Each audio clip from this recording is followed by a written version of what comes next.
umuntu yakijijwe n'umuntu afise intahe imbere yuko ahura na Yesu, n'umuntu akubwira ati Yesu twahuriye aha hantu, Yesu amaze gushika mu buzima bwanje ivyo yakoze nibi. Umuntu akubwira, hari umuntu muhura akakubwira ngo je nkizwa misi yose, ngo chaque dimanche je ndakizwa, sivyo? Nta muntu agira mariage chaque jour. Mariage ni ikintu ugira rimwe. Erega mariage tugira ngaha mw'isi ni scenario y'ivyo tuzokora mw'ijuru, sivyo? No kuvuga wa musore adakijijwe ndamuhevye, ndugurutsa amaso ndashimiye Imana ko imfashije, mpejeje kumuheba. Sishaka kukubwira abantu baba barantelefonye bambwira ati turashimiye Imana ko iyo horasi wayivuyemo. Ndavuga none kubera ko abantu bameze gutya. Umunsi umwe arasaba ko dufata programme y'abawe y'abajewe, twari tuzi ko ari ibintu dupfana, nta bintu birebire. Ariko uko twicarana, uko twaganira, jewe vraiment ntiyari mu bantu novuga ngo ndiko ndiyumvira ngo ko yoba ngo umugabo wanje. Eka vraiment.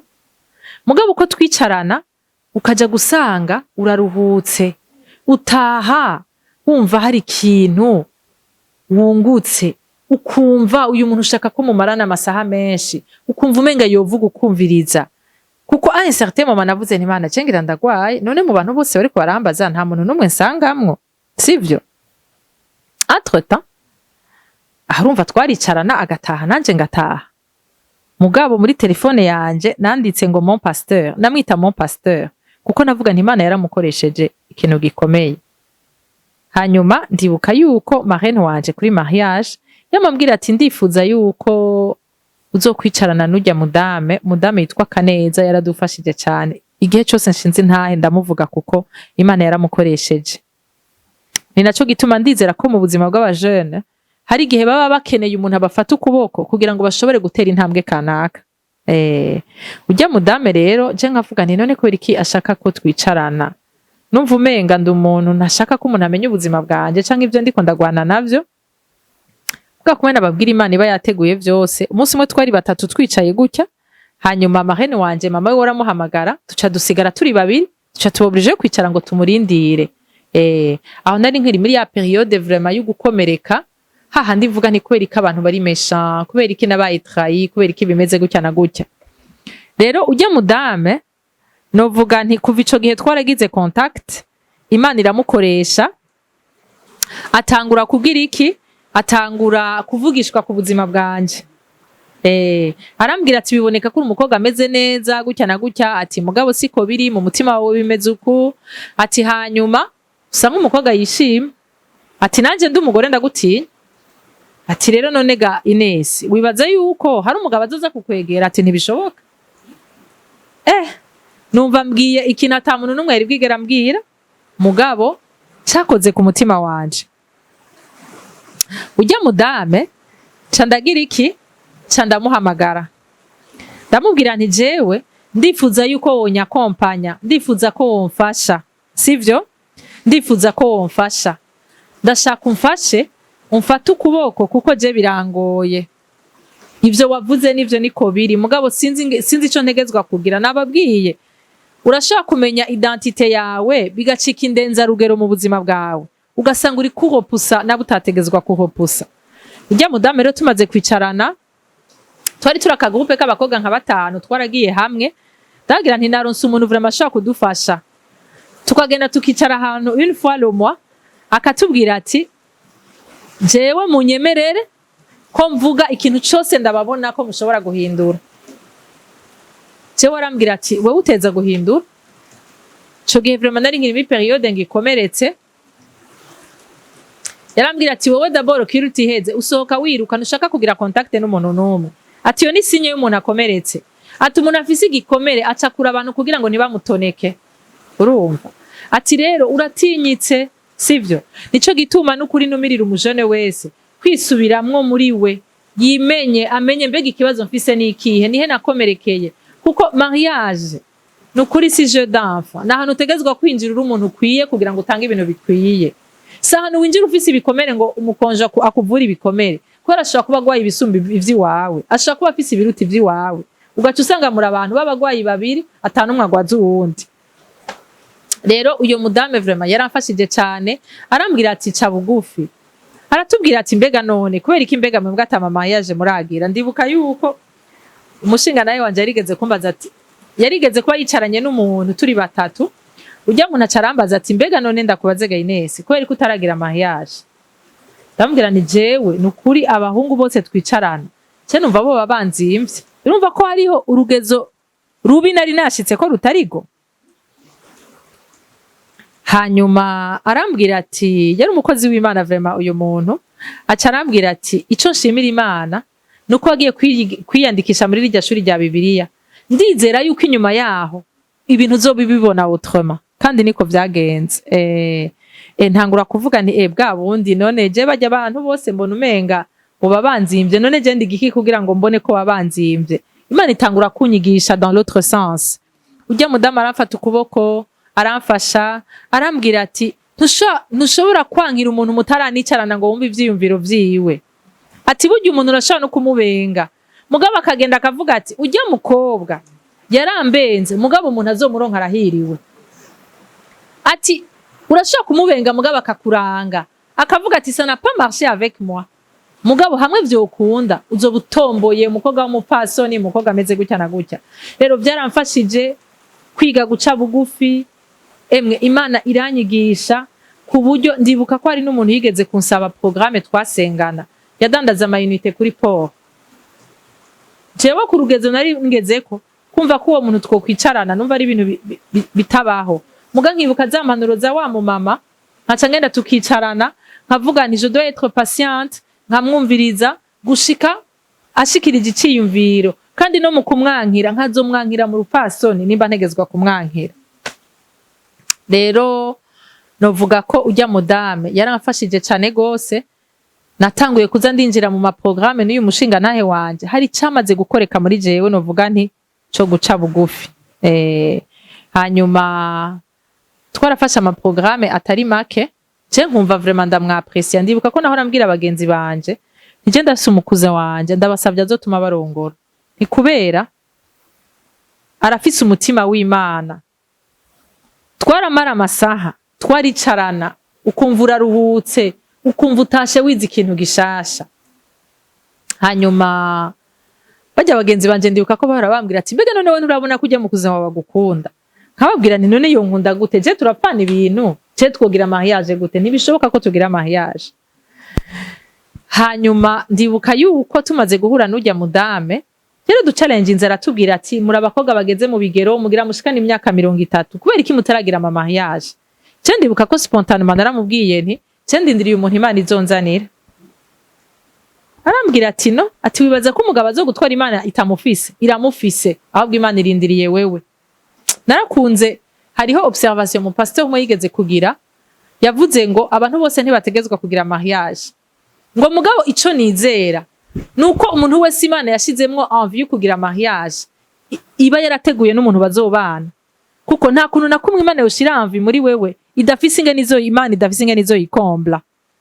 Ati rero nimba Imana yakuremeye kutuba kugwawe izokuramwo iyo envie yo kubaka ijana kwijana ku buryo wumva ivyo kubaka atavyushaka. Ati mugabo iyo envie ukabuyifise nukuvuga yuko tu es destiné pour le mariage. Rero ujya mudame ambajije je ndamubwira nti je ndindiriye umuntu Imana izonzanira. Arambwira ati no, umuntu azogutwara arahari ahubwo Imana irindiriye wewe. Yari nkaho hari kindi kintu hajeje gukabura mu bwenge bwanje. Imana irindiriye jewe, none je irindiriye ko ngira iki? Ngo ko ubu umuntu akwiye ngo kuba wa mukobwa ashobora gupresenta imbere ya wa musore yasengera umugeni akazovuga ngo ndashimiye Imana kuri uyu mugeni Imana impaye. Ati wowe ubona uri uwo muntu nsanga koko sindiwe kwere. Ati rero devoir ndaguhaye imisi yose mu gitondo ugiye gusenga bwira Imana uti Imana nyugurura amaso nibiki ndinda kwiyambura, nibiki ntategerezwa kwinjiza muri mariage. Aho hano novuga nti nahakuye challenge ikomeye cyane. Ndibuka yuko kuva ico gihe naciye ndesida ndababwira muhira nti Jesse astatsi nzosubira gutaha. Je dois chercher la face de Dieu. Numva koko ndashatse kugira mariage, sivyo? Numva ari ikintu nshatse gusengera. Hanyuma ndababwira nti Jesse nzosubira gutaha, ntimuzoze murambikira nzoza ndataha ku mugoroba. Hanyuma ndibuka yuko naca ndondera ahantu hamwe muri banke nkorera, naca ndondera ahantu hejuru ndabwira umuplanto ntuzohora uhankorera neza, nzohora nza kuhasengera. muri pause ya midi 14h. Ujya mu planta akambwira ati sha umunsi Imana yakwishuye tuzobimenya ko yakwishuye wowe warahevye kurya. Ego mugabo nari natahuye ko ikibazo ntikiri ku Mana, ikibazo kiri kuri jewe.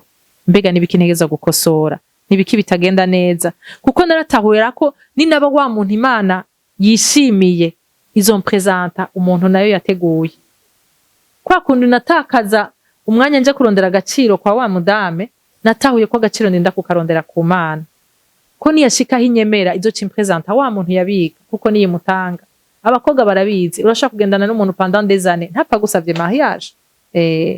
Rero aho hantu nkahaja ngasenga nkabwira Imana, Mana nyugurura amaso. Ndibuka yuko ndiko ndaja gusengera hajya ahantu naci inyuma y'amakesi, nigeze guca ku mukobwa yakora kuri kesi ariko ararira.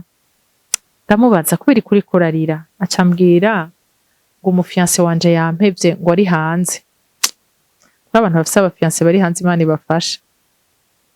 Nivyashika Imana ishimwe, ariko bitanashitse mwizera Imana izobagirira neza, izobashumbusha. Hanyuma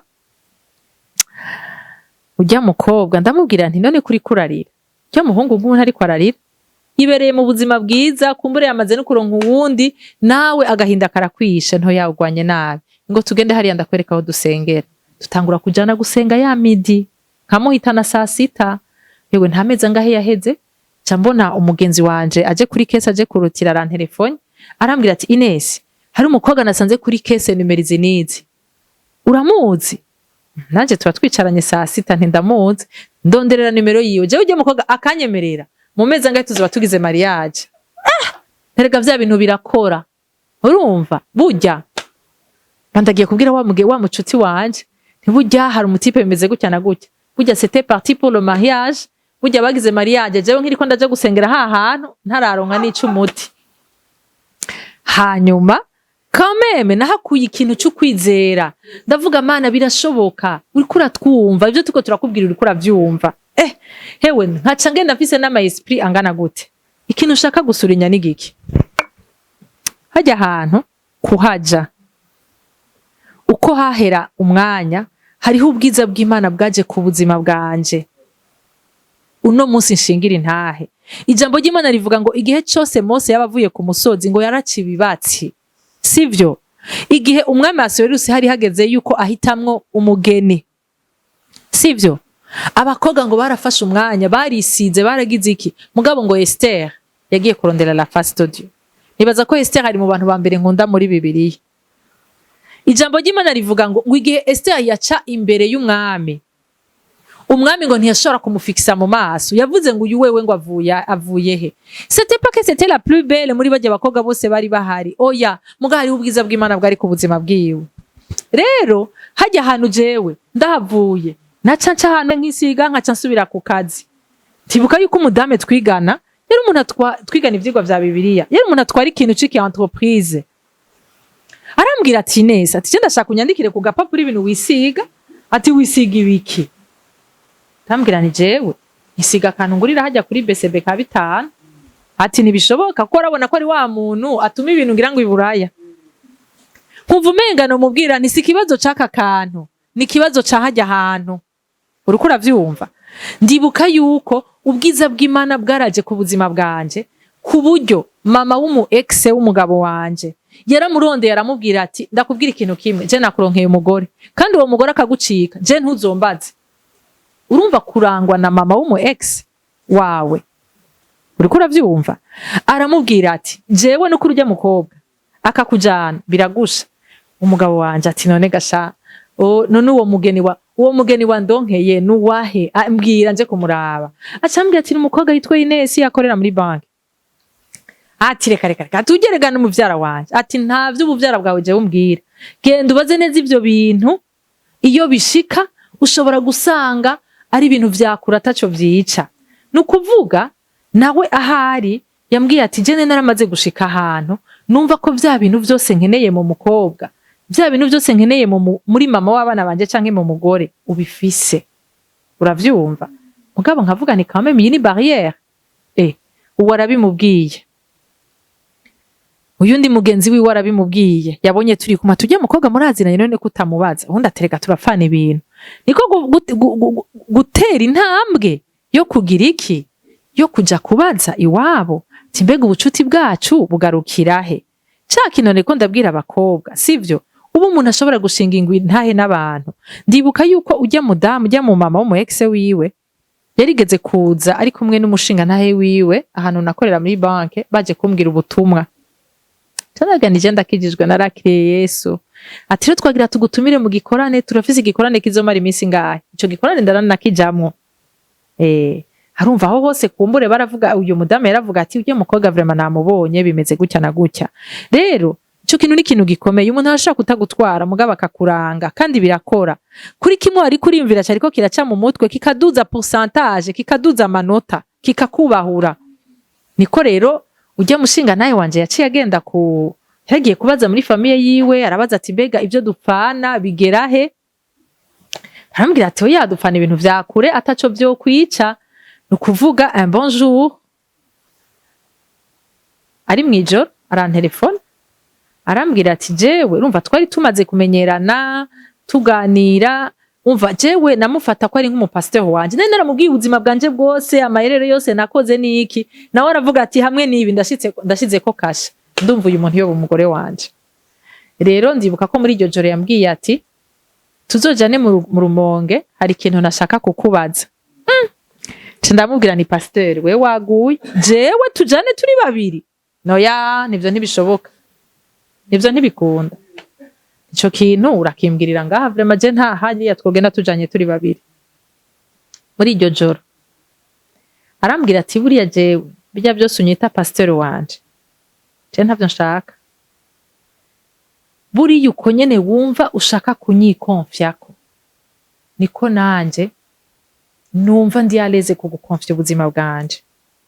Rero hamwe ubinyemereye twotangura urugendo rwa mariage. Datangura ndakoma induru ndavuga neka turapfana ibintu nibishoboka.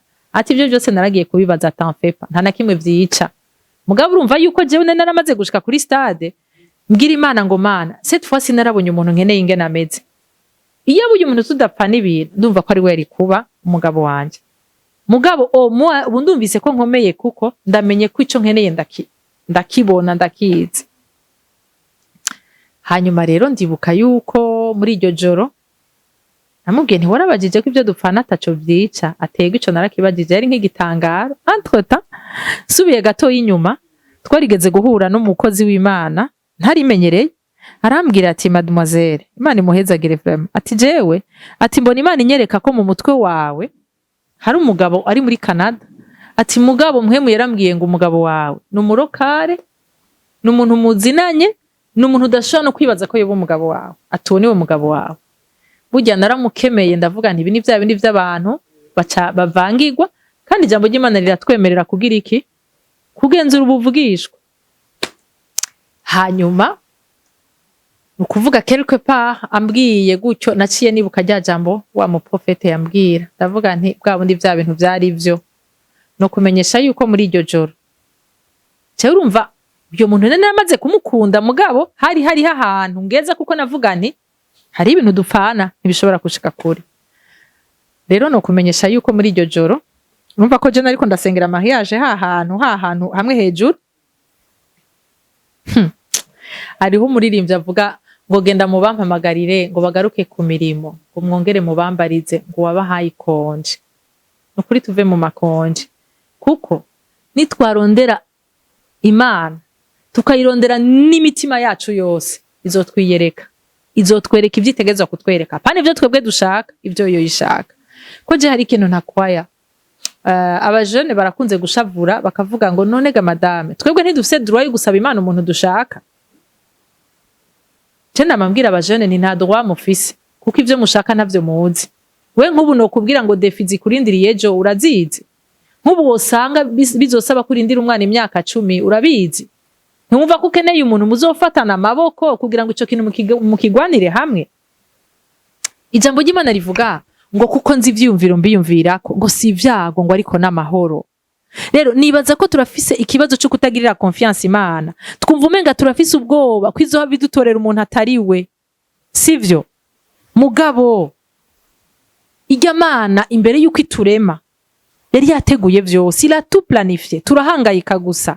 We yarakuremeye umuntu muzobana, je yarandemeye umuntu tuzobana. Rero inyuma y'ukumanyagurika no kuja mu bitari ivyo, irarindirirwa shika ahantu umenya ngo ico nkeneye niyo ikifise mu ntoki kandi niyikizi kandi c'est pour mon bien, sivyo? Ugashika ahantu rero ukarekura ivyo utegerezwa kuba worekura. Rero no kuvuga yuko muri iryo joro twaraye dupanze, hari mu kwa gatatu twaraye dupanze ko tuzogira mariage mu kumunani mu mezi 5. Umve ko ata fiançailles twagize. Mu mezi 5 tuzogira mariage, mu kumunani mu kwa gatanu tuzosaba irembo inyuma y'amezi 2. Aho nta muvyeyi turabibwira, nta mugenzi turabibwira, nta mupastori turabibwira, sivyo? Nukuvuga bukeye mu gitondo twaciye tuja gufata ikibanza kuri jardin public. Twari twatoye le 13 août, twagiye kuraba pasteur, twahejeje gufata ikibanza. Nico gituma mbwira aba jeune, umuntu muzobana uremezwa neza udakekeranya ko c'est lui ou c'est elle. Udakeneye approbation y'umuntu numwe. Abandi baza kugira ngo babashigikire. Kuko rujya rugo nubwo abantu babiri sugo abantu babakikuje, sivyo? Nukuvuga twarafashe ikibanza, turabimenyesha pasteur, turabimenyesha abavyeyi, turabimenyesha abagenzi. Abagenzi baranashavura ati mwarabiduhishije kumbe mwari mukundana. Ntitwari dukundana. Mugareka ndababwira ijambo ry'Imana rivuga ngo nimwitwararike ivy'ubwami bw'Imana no kugororoka, ibisigaye bizodukurikira. Jewe ari ibanga natahuye umunsi umwe igihe meba gutaha saa 6. Ndavuga je ngira mpaguruke iki kintu ndagisengere, sivyo? Gira mpaguruke nitwararike menye ico data ariko aramvugako. Mbega nigikando prosha, nigikintegerezwa guhindura, nigikintegezwa gukosora. Nawe acaja mu vyanje aravyiyokipa. Nukuvuga ntitwara abantu tuvuga ngo twarabitsa amafaranga ngo yo kugira mariage. Oya, intebe twebwe twagizemwo mariage. Ahantu twayifashe, twayirishe pendant 5 mois. Dufatanye twaciye tugenda turariha avance. Ntitura abantu twavuga ngo twateguye amahera ngana gutya ngo turafise budget ya mariage canke bimeze gutya. Twagiye kuri avance, turabwira tuti muyandike ko réservé. Abantu bakora aho hantu ngira baca bavyibuka. Twagenda turatanga amahera make make gushika mu kumunani. Twahejeje kugira iki? Twarahejeje kuyiriha. Nukuvuga ntiyari umuntu wovuga ngo yiteguye pour le mariage ngo yarabitsa amahera ngo hasigaye umugeni. No, hariho Imana yahagurutsira mubuza amahoro, sivyo? Nukuvuga ico kintu hari ikintu kinyibukije. Maze gushika muri mariage, urana muri mariage uratwagwa, ugasanga ntibigikunda ko saa 6 tuja gusenga, biramfyura kabisa, birananira, biramfyura neza. Hanyuma mfashe imisi y'ugusenga, numva mpwemu yararambwiye ati ikibazo surugo, ikibazo sibiriko birakunanira, ikibazo niwe wavuye kwizamu. Wowe ko cagihe wasengera mariage wari kurisengera wewe, usengera n'umugabo wari umwe. Ubu ufise abantu 5 abo. Mbega nico gihe cyo gusinzira, nico gihe cyo kuva kwizamu. Niho naronse ya ndirimbo nababwira ngo genda mubampamagarire ngo bagaruke ku mirimo. Ndibuka yuko nkidesida gusubira kuja gusenga mu giterane ca saa 6. Umushinga naye wanje ntiyaciye bitahura kuko nivyari bitahuritse. Ubumenga hewe saa 6 numwanya wo gufungura, numwanya wo kugira gute. Ndibuka ko aje kubimbwira, naramubwiye nti ego nivyo, ariko wibuke ko hajya ariho wansanze. Niburiya kijya gihe je wambwira ngo tugire mariage, j'étais pas la plus belle parmi les filles waruzi. Sinava muri famille ihanitse, sinari niza amashuri yo hanze nk'aba bakobwa bose waruzi. Mugabo hariho Imana yakubujije amahoro ikakubwira ngo épouse cette fille, rongora ujya mukobwa. Vyabaye mu mezi 5, c'était pas toi, c'était Dieu qui était derrière. Rero ndamubwira nti rero iriya zamu niyo nasubiyeko, uriko uravyumva. Pour commencer wanashima ntiyabitahura, mugabo avec le temps yagiye arabitahura. Ndamubwira nti wifuza ko dusangira, tosha gusangira saa 8, ntiduteza gusangira saa 6. Sinje kubwira abantu bose ngo muhebe gutaha. Umwe wese arafise igicaniro ciwe, umwe wese arafise aho yasezeraniye n'Imana ko bazohora bahurira. Umwe kumbure ni saa 9, uwundi ni ku mugoroba, uwundi ni saa ngapi, ariko umwe wese arafise ahantu, sivyo? Arafise ahantu yahuriye n'Imana, arafise ahantu arinda kugira icibutso canke igicaniro cyo kuvuga ngo Mana, aha hantu narakubonye kuri iki kintu no kuri iki gikurikira nzokubona, sivyo? Rero iyo mariage twayiteguye mu mezi 5. Nari ntekanye ku buryo ndibuka ko banambwiye ngo ndoje mu nama ya komite, ndabagira nti jewe sinzoza mu nama, murambwira ivyo mwateguye kuko numva muri jewe mariage yanje ari juru ryayiteguye. Wibuke wa mu pasteur muri eglise yambwira ngo marayika yahagurutse gukorera ubukwe abakobwa 5. Nari nzi ko koko ijuru rizonkorera ubukwe. Mariage ndayikora mu mezi 5 ata fiançailles nagize kubera ko Imana yari yavyivanzemwo. Rero novuga ngo buriya Imana irafise amazina bayise muri Bibiliya bivanye n'ama circonstances. Burya umuntu wese yagiye arita izina Imana bivanye n'ico yayibonyeko. Je uyu munsi novuga ngo Imana n'umwizigirwa. Subije amaso inyuma, sivyo? Hariho vyinshi nifuza, hariho ahantu henshi nifuza gushika. Uyu munsi subiza amaso inyuma ngasanga d'une manière ou d'une autre Imana yavyemeye kwa abantu ndahashika canke ico kintu ndagishikako. Mugabo kumbure birasaba kwibanza kugutegura. Kumbure yaranda bikavuga iti yunda mushikanye Buraya nzoca ndamutakaza, kandi hakwigutakaza wewe wotakaza bijya bintu byose uri kurarondera, kuko igiciro yatuguze kiri précieux, ni kinini cyane. Nta muntu numwe ashobora gusesa amaraso ku bwawe, seul Christ niwe ashobora kubikora. Rero mu kurangiza hari impanuro nashaka guha abajene bariko baradukurikirana. Icambere no kugirira confiance Imana. Ivyinshi dukora no kubera ubwoba, turafise ubwoba kumva umenga ninatakaza uyu mukobwa, ninatakaza uyu muhungu nta wundi Imana ifise. Uyu munsi nje kukubwira ngo Imana ifise repertoire yaba udashaka kwibaza ingene bangana, wa wundi izokuzanira ugasubiza amaso inyuma ukavuga uti Imana warakoze, nibi warumbikiye, kubera ko yo yiratuzi, irazi ibyo dukeneye, irazi ibyo tuzogwana navyo. Nico gituma uyu munsi nje guhamagarira umujene wese ngo tuge kuyigirira confiance. Rero ico dukeneye ntaco tuzi, wenda ushaka kumbwira ngo nkeneye ngo umukobwa ngo muremure ngo w'inzobe ngo yonze. Uyu munsi aronze, mugani yavyara kabiri azoba yatoye ibiro, none uzocumuta, sivyo? Nukuvuga ico ukeneye wowe no musi sico uri kuribaza. Ico ukeneye kiri mu bwenge bw'Imana, kiri mu mutima w'Imana. Rero ntutakaze umwanya uri kuvuga ngo amakritere ngo numero 1 ngo numero 2. Fata umwanya uje muri présence y'Imana, ubaza Imana le créateur, sivyo? Wewe ni waba ufise imodoka ikaba yapfuye, je sinza kuyugurura ngo menye icipfuye, mugabo le fabricant canke uwizi ivyayo niwe nja kubaza nti ndagusavye undabire wo menye ikibazo ari ikihe, sivyo? Nukuvuga ico dukeneye twebwe ntaco tuzi, hako dutakaza umwanya twandika ngo umeze uku, ngo areha gutya, ngo ava hariya, ngo yongera ngo ava hariya. Sinase ko vyoshoboka, mugabo Imana ikaba yarabigukoreye, si kubera ko wavyanditse, no kubera ko vyahuriranye, kubera ko umuntu Imana yaguteguriye wewe arahari, bivanye n'ingene yagukoze, bivanye n'ingene izi umeze, sivyo?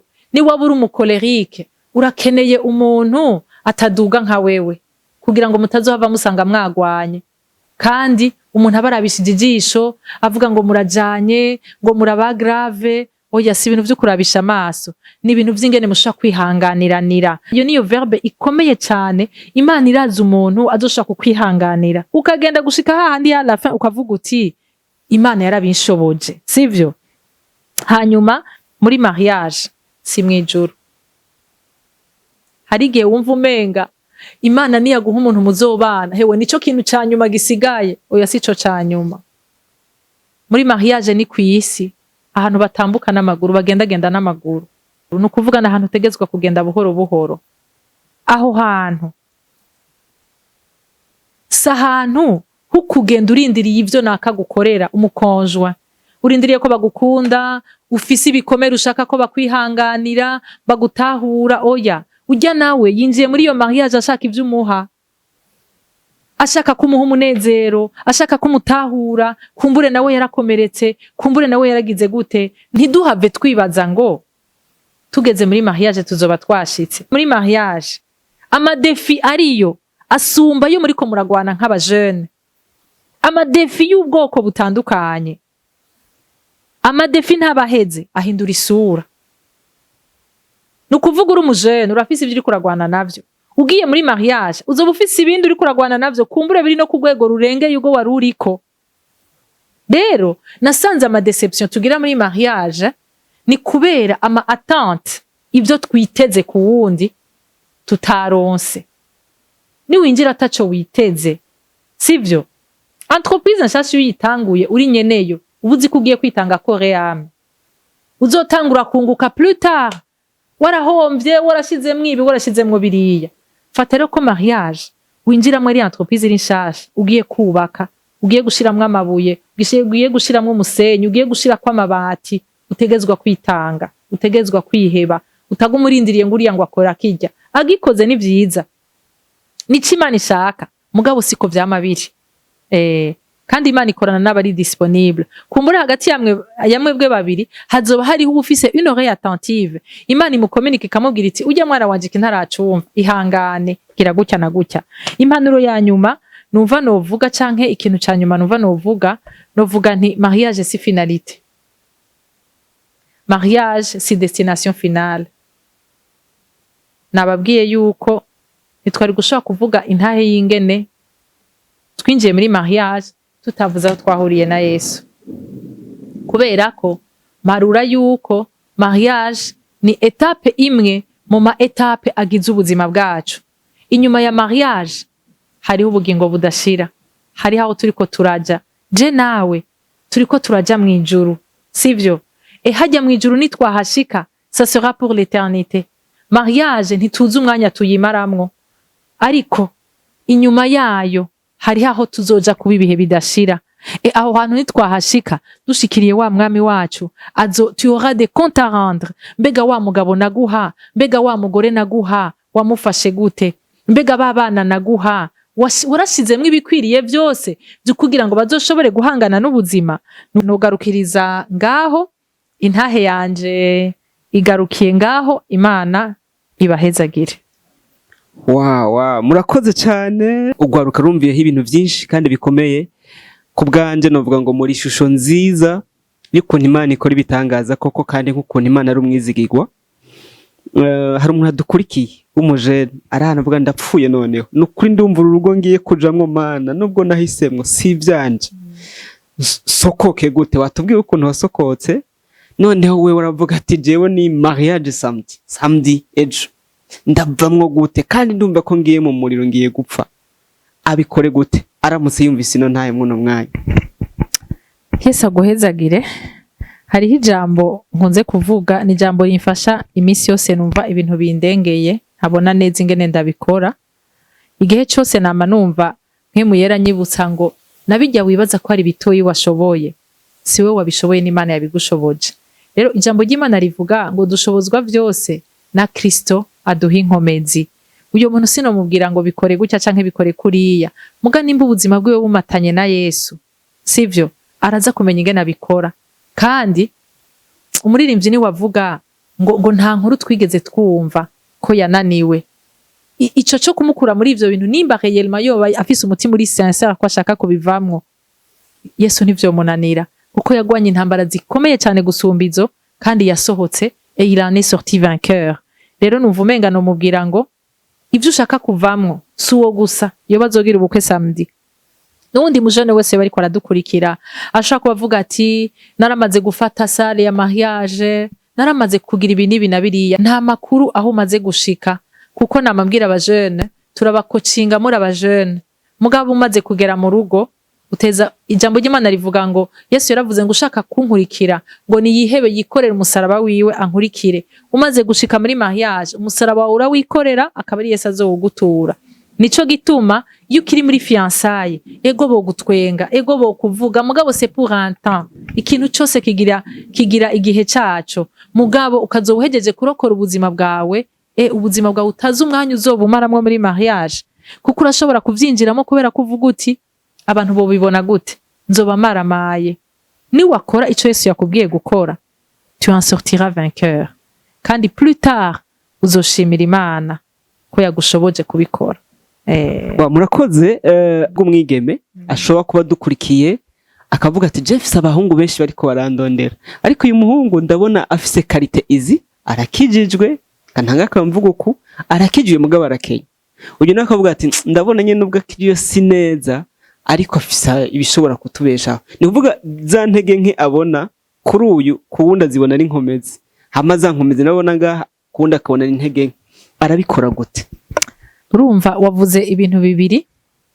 Wavuze umwe akijijwe mugabo akenye, uwundi wavuze afise ibintu mugabo adakijijwe neza. Rero nababwiye yuko twebwe tugira mariage financièrement, sinuvuga ngo twari duhagaze neza. Ahantu twakorera twarakira abantu baje mu maseminaire. Ndibuka yuko nahuye n'umushinga ntahe wanje aheruka kuva mu bibazo bikomeye cyane, banke yahaswe kugurisha inzu yari yaripotetse muri banke, yayigurishije, no kuvuga ariko araca mu bihe bigoye by'amafinance. Nanje nakora muri banke, nari nsi umushahara mutoyi ico gihe. No kuvuga turonse seminaire, Imana ihezagire paha wacu ahari n'ukuri mugenderere mugirire neza, umuntu mwiza cyane yaratubereye umugisha. Igihe cyose turonse seminaire twaca tumutelefona tukamubwira tuti turaronse seminaire mugani dufise amafaranga ya approvisionnement, sivyo? Akatugurana tukaca twiyaprovisiona, hama baturishe tukamusubiza. Hanyuma ndibuka yuko turiko turarondera nkaho kuba, kubera ko urumva yaragejeje kugurisha inzu yari yipotetse ya banke y'umuryango. No kuvuga yarapangiye mama wiwe, twariko turondera inzu yo kubamwo.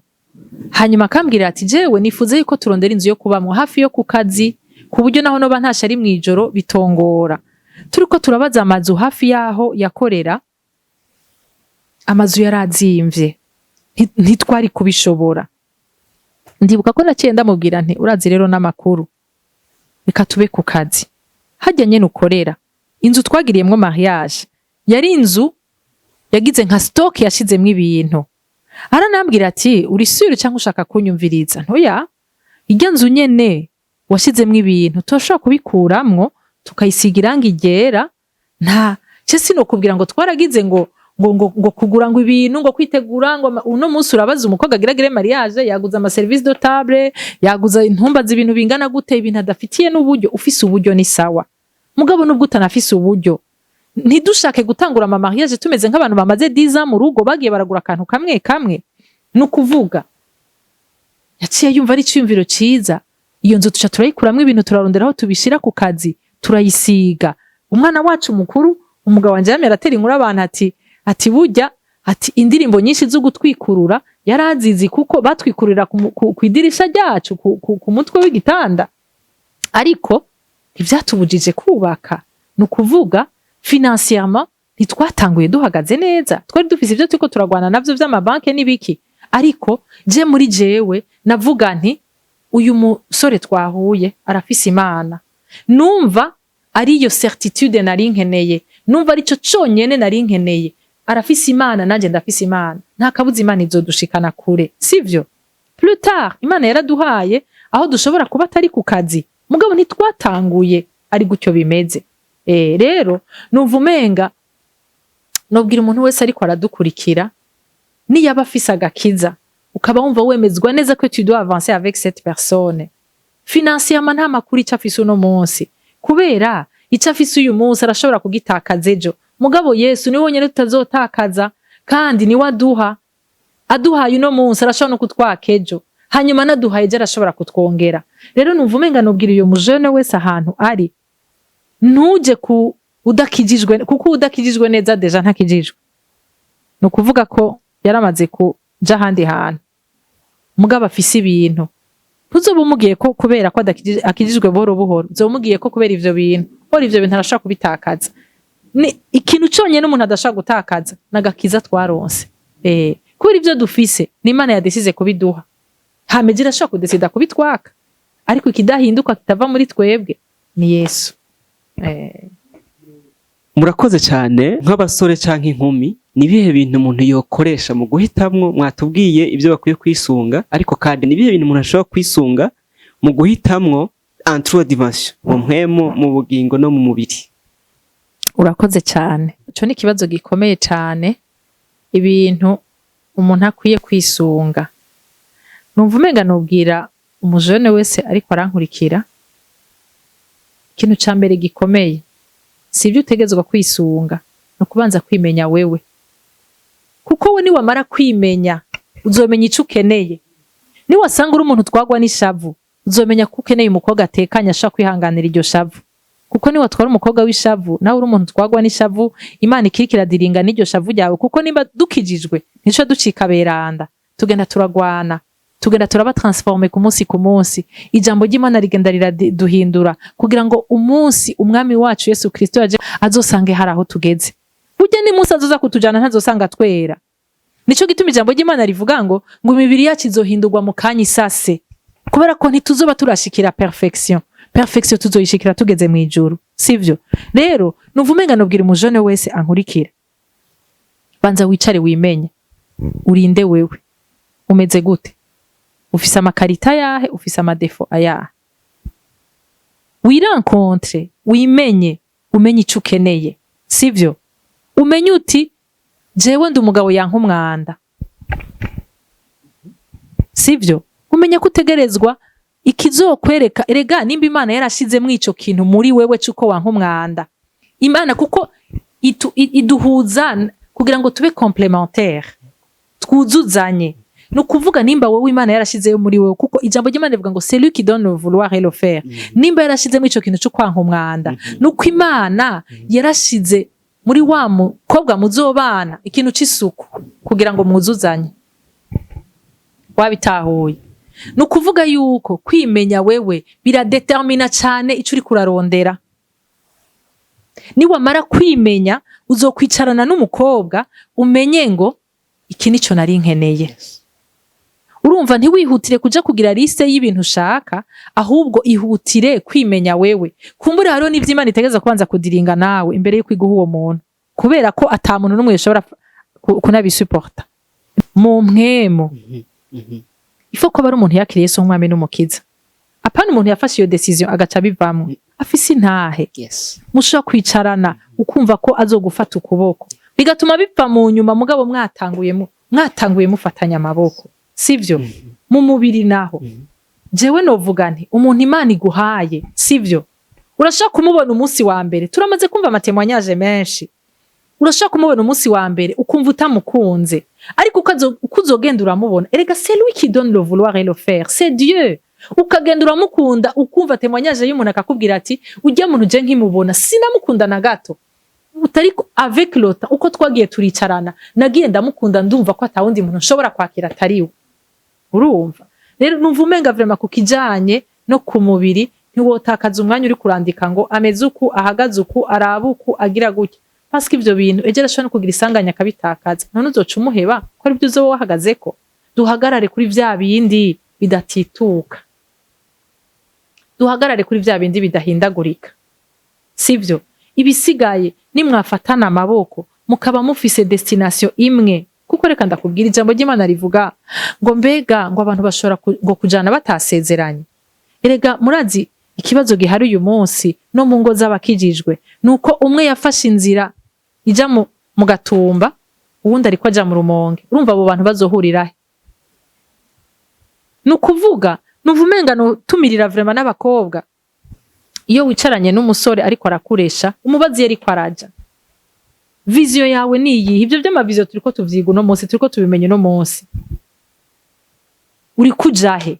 Umuntu mukubaka entreprise aravuga ati ndayitanguye no munsi, nifuza ko mu myaka 10 izobigeza aha, nifuza ko bimeze gutya na gutya. Nawe nk'umusore wategezwa ko ufisi uri kuraja, wateza ko ufisi uri kuraja, ugacurondera umukobwa aguherekeza aho uri kuraja, mufatana amaboko, kuko ijambo ry'Imana rivuga ngo umugore n'umufasha. Nta kuntu na kumwe umugabo agira vision yiwe n'umugore agira vision yiwe, bashaka kuba bafise vision zitandukanye ariko zihurira ahantu kanaka, batari muri divergence, umwe ngo bari kwaraja hari undi ariko araja hari. Kuko nasanze ikintu gituma abantu batandukana si ubusambanyi gusa, si ibi inye tubona gusa biboneka, hariho n'ibindi bitandukanye. Kutabona ibintu kumwe, kutaba muri ko muraja ahantu hamwe, guhebana si kubera ko gusa umuntu yagiye muri ibi na biriya, n'igihe muri umwe wese ariko ajiwe nta namwe muri ko murahurira, rega nico gituma we ni waba bafashe rya Gatumba akaba yafashe inzira ija mu Rumonge, urumva muzohurira he? Numva ko azogera igihe mugatakarana. Rero nuvumenga ntiduhagarare cyane ku kintu cibiboneka, dufatire kuri cya kindi kitaboneka kuko nico kidahindagurika. Murakoze.